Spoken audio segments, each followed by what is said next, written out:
So hello everyone and welcome back to the channel. दोस्तों आज की इस वीडियो में यहाँ पे मैं एक स्टूडेंट है जिनका इंटरव्यू लेने वाला हूँ। उनका जो है नाम वरुण है और उन्होंने 7.5 LPA जो है कंपनी क्रैक कर रखी है कैपजेमिनी की। और इन्होंने जब यहाँ पे नवंबर में कंपनी आई थी तब इन्होंने उस कंपनी को क्रैक कर रखा है। तो आज के इस वीडियो में इनसे जानेंगे कि क्या क्या इन्होंने असेसमेंट दिया और यहाँ पे इंटरव्यू किस तरीके से इन्होंने कंप्लीट किया जिससे यहाँ पे इन्होंने इस कंपनी को क्रैक कर रखा है। ठीक है, तो इनके बारे में हम सारी चीजें जानेंगे और पूछेंगे कि किस तरीके से जो है इन्होंने अपना इंटरव्यू एक्सपीरियंस शेयर करेंगे। ठीक है, तो चलिए दोस्तों आज की वीडियो काफी ज्यादा इंटरेस्टिंग होने वाली है। तो अगर अभी तक आपने चैनल को सब्सक्राइब नहीं किया तो चैनल को जरूर सब्सक्राइब कर लीजिए। तो चलिए वीडियो को स्टार्ट करते हैं। तो यहाँ पे जो है मेरे साथ वरुण है। अब वरुण थोड़ा सा अपने बारे में बताइए कि आप कहाँ के रहने वाले हैं। मैं लखीमपुर का रहने वाला हूँ और मैंने अपना बीटेक मथुरा से किया है, जीएलए यूनिवर्सिटी। मेरा इस टाइम 4th ईयर चल रहा है और मैं 7th सेमेस्टर में कंपनी आई थी कैपजेमिनी नवंबर के करीब, तब मैंने इस कंपनी को क्रैक किया। अच्छा, तो ये रहा इनका जो है वरुण का इंट्रोडक्शन। अब थोड़ा सा वरुण के बारे में जानेंगे कि थोड़ा सा आगे कि असेसमेंट क्या रहा था। तो थोड़ा सा आप असेसमेंट के बारे में बताएंगे ऑडियंस को कि असेसमेंट किस तरीके से हुआ था आपका। कंपनी की टेस्ट 2 राउंड में हुए थे। पहला तो सिंपल असेसमेंट राउंड था जिसमें 3 पार्ट थे। फर्स्ट पार्ट में डीएसए और ऑब्जेक्ट ओरिएंटेड से कुछ क्वेश्चन आए थे। उसके बाद सेकंड पार्ट में कम्युनिकेशन से क्वेश्चन थे। थर्ड पार्ट में गेम था। अच्छा, उसके बाद एक सिंपल बिहेवियर राउंड था जो कि नॉन एलिमिनेशन राउंड है, तो वो इतना कुछ नहीं होता है प्रॉब्लम की। तो ओवरऑल दोस्तों यहाँ पे जो है इन्होंने बताया कि ओवरऑल जो है 3 राउंड होते हैं। पहला सूडो कोड होता है, दूसरा कम्युनिकेशन होता है और तीसरा जो है हमारा गेमिंग होता है। तो इन्होंने कहा है कि जो है जो सूडो कोड में जो है आपका डेटा स्ट्रक्चर और ऑब्जेक्ट ओरिएंटेड आता है। तो अगर लेवल की बात करें तो लेवल कैसा था सूडो कोड का। एवरेज लेवल होता है, ना ज्यादा हाई होता है ना ही ज्यादा लो लेवल का होता है। अच्छा खासा होता है। अगर आपको बेसिक नॉलेज है तो आप आराम से उसको क्लियर कर सकते हैं। अच्छा, तो ओवरऑल दोस्तों यहाँ पे जो है आपको बेसिक नॉलेज होनी चाहिए नॉर्मल डेटा स्ट्रक्चर और ऑब्जेक्ट ओरिएंटेड प्रोग्रामिंग की। अब आगे बढ़ते हैं। तो ओवरऑल एवरेज था, ठीक है, सूडो कोड में। और आगे जो है कम्युनिकेशन राउंड में बताइए कि कम्युनिकेशन राउंड में लेवल कैसा था। कम्युनिकेशन राउंड का लेवल भी अच्छा होता है। मेनली चीज ये होती है कि आपको कम्युनिकेशन आना चाहिए। आप इंटरमीडिएट लेवल पे इंग्लिश कम्युनिकेशन कर सकते हैं और सिंपल वो आपसे indirect speech, direct speech, passive voice and question according to comprehension questions and other things पूछते हैं जो कि इजी होते हैं। अच्छा, तो यहाँ पे दोस्तों कम्युनिकेशन राउंड में जैसे कि आपने देखा कि डायरेक्ट हो गया, इनडायरेक्ट स्पीच हो गया और जैसे कि आइडेंटिफाई द एरर, तो इस तरीके के क्वेश्चन होते हैं। और यहाँ पे टाइमिंग बताइए कि कितना टाइमिंग रहता है और आपने कैसे मैनेज किया टाइम को। देखिए, इन दोनों राउंड में 30 मिनट्स के राउंड होते हैं और आप पर्टिकुलर अगर देखें तो हर एक क्वेश्चन को आप अगर 1 मिनट टाइम दें तो आपको लास्ट में अप्रॉक्स 5 मिनट्स फंस जाते हैं, जिससे आप एक बार रिवाइज करके देख सकते हैं कि आपने सही क्वेश्चन किया है कि गलत क्वेश्चन पे ठीक आपने कर दिया है। तो यहाँ पे जो है कम्युनिकेशन राउंड की बात करते हैं कि कम्युनिकेशन राउंड में थोड़ा सा बताइए कि कितना टाइम आपको लगा था और कैसे असेसमेंट था। और मैंने सुना है काफ़ी लोग जो है इसमें एलिमिनेट भी हो गए थे। जी हाँ, कम्युनिकेशन राउंड एवरेज राउंड होता है, बट अगर आप इधर कर देंगे कि एलिमिनेशन राउंड है तो आप एलिमिनेट हो सकते हैं।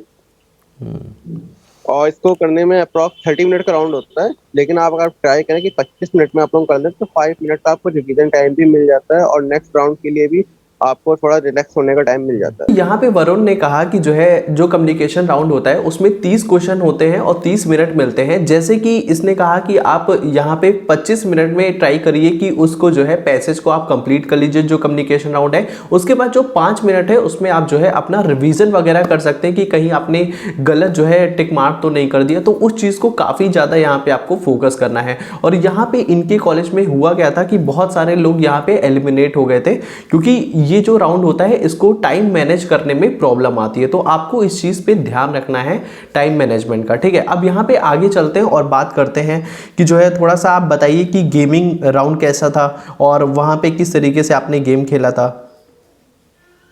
गेमिंग राउंड सबसे इजी राउंड गेमिंग राउंड होता है और सही बिल्कुल इजी राउंड होता है वो। उसमें आपसे मतलब डॉटेड क्वेश्चंस आते हैं, एक इमेज दे दी जाएगी, उसमें खूब सारे डॉट्स पड़े होंगे और वो आपको लाइन बाय डॉट दिखाए जाएंगे, और फिर जब आपको आंसर करना होगा तो आपको उन्हीं डॉट्स पे क्लिक करना होगा। अच्छा अच्छा अच्छा। तो अगर लेवल की बात करें तो लेवल कैसा था? देखिए पहले सबसे पहले एक या दो डॉट्स दिखाते हैं, फिर धीरे धीरे 3 डॉट 4 डॉट ऐसे इंक्रीज करते जाएंगे डॉट्स को, और टाइमिंग और डिक्रीज भी होती जाती है। तो लेवल कैसा था जैसे गेमिंग राउंड का? लेवल स्टार्टिंग होती है बिल्कुल स्मॉल इजी लेवल से, उसके बाद धीरे धीरे हार्ड लेवल की तरफ ये क्वेश्चन पढ़ते जाते हैं। अच्छा अच्छा अच्छा। तो यहाँ पे दोस्तों जो गेमिंग राउंड है उसमें क्या है कि थोड़ा सा इजी है, उसके बाद जो है धीरे धीरे क्वेश्चन जो है हार्ड होते जाते हैं। तो ये रहा गेमिंग लेवल का, ठीक है। उसके बाद जो बिहेवियर राउंड होता है, तो क्या वो एलिमिनेशन राउंड होता है? Behaviour round non elimination dots होता है, उनसे सिंपल आपसे आपके बिहेवियर से रिकॉर्डिंग कुछ क्वेश्चन पूछते रहेंगे, और आप ऑब्जेक्टिव होते हैं, और आप उनको आराम से क्लिक करते रहिए और एंड कर अच्छा दीजिए अच्छा। सेशन को। इस असेसमेंट राउंड को एंड होने के बाद आपको डायरेक्ट लिस्ट आती है, शॉर्ट लिस्टेड लिस्ट। आप लोग शॉर्ट लिस्ट किए जाएंगे। ठीक है। उस लिस्ट को आने में अप्रॉक्स 2 और 3 वीक्स लग जाते हैं, और उन शॉर्ट लिस्टेड स्टूडेंट में से कुछ को 4 लाख पे कर दिया जाता है, और जिनके मार्क्स अच्छे हैं उनको एक सेकेंड राउंड किया जाता है, कोडिंग राउंड।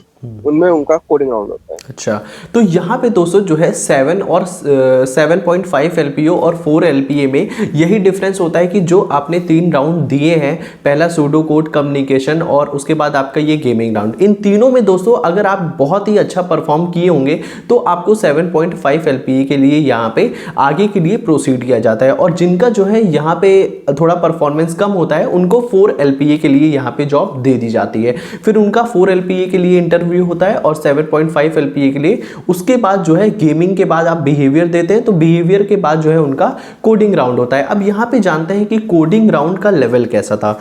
तो कोडिंग राउंड का लेवल कैसा था, थोड़ा सा बताइए। कोडिंग राउंड में 3 क्वेश्चंस होते हैं, और तीनों, एक क्वेश्चन इजी लेवल का होता है, एक एवरेज होता है और एक हार्ड होता है। अच्छा, ओवरऑल 3 क्वेश्चन होते हैं।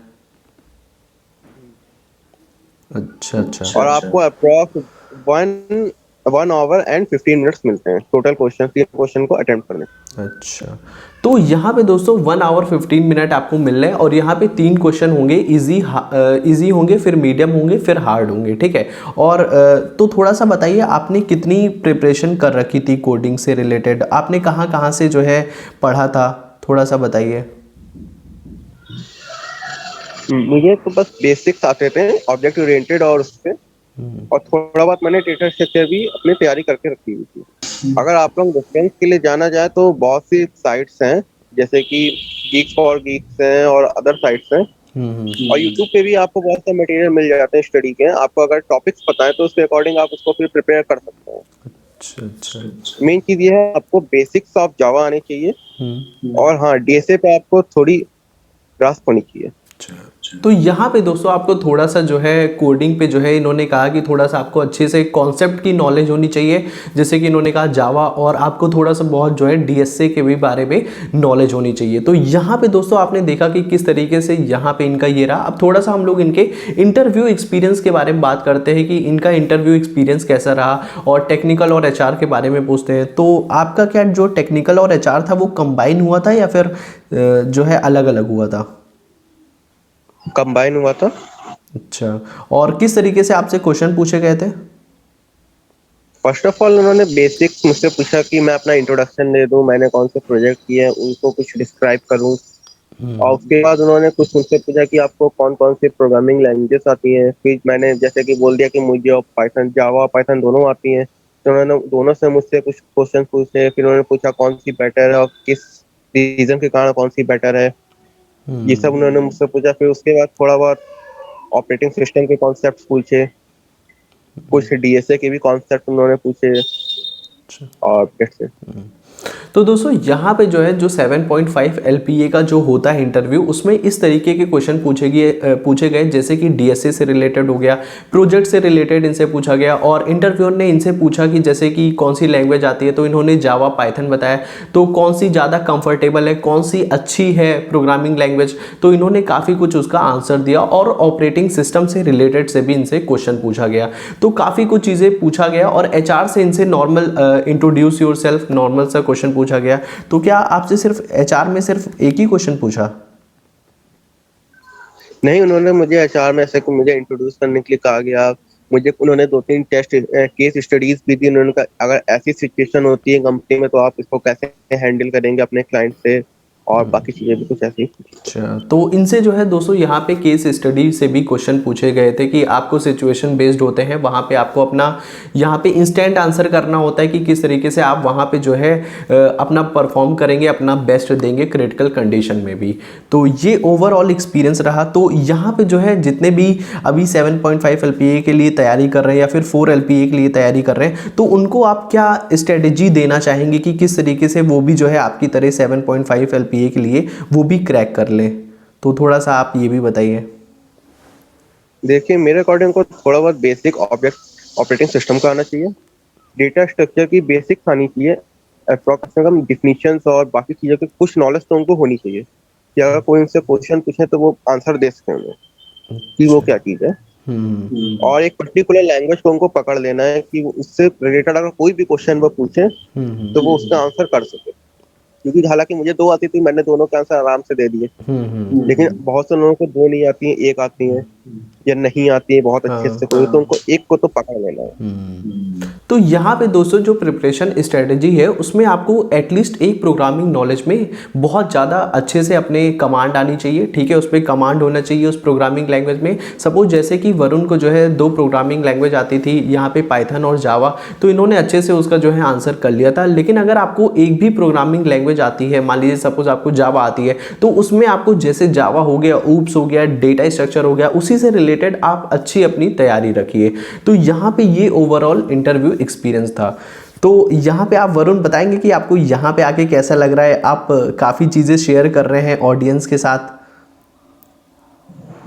हाँ, डेफिनेटली मुझे बहुत अच्छा लग रहा है और मैं आने वाले चैलेंजेस के लिए भी तैयारी कर रहा हूँ, क्योंकि जैसे कि एक बड़ी कंपनी है तो और मैं हायर पोस्ट पे हूँ, सीनियर एनालिस्ट की पोस्ट पे हूँ, तो डेफिनेटली मुझसे कंपनी बेटर एक्सपेक्ट करेगी। तो मैं उन चैलेंजेस के लिए भी तैयार हूँ और उनके लिए भी तैयारी कर रहा हूँ।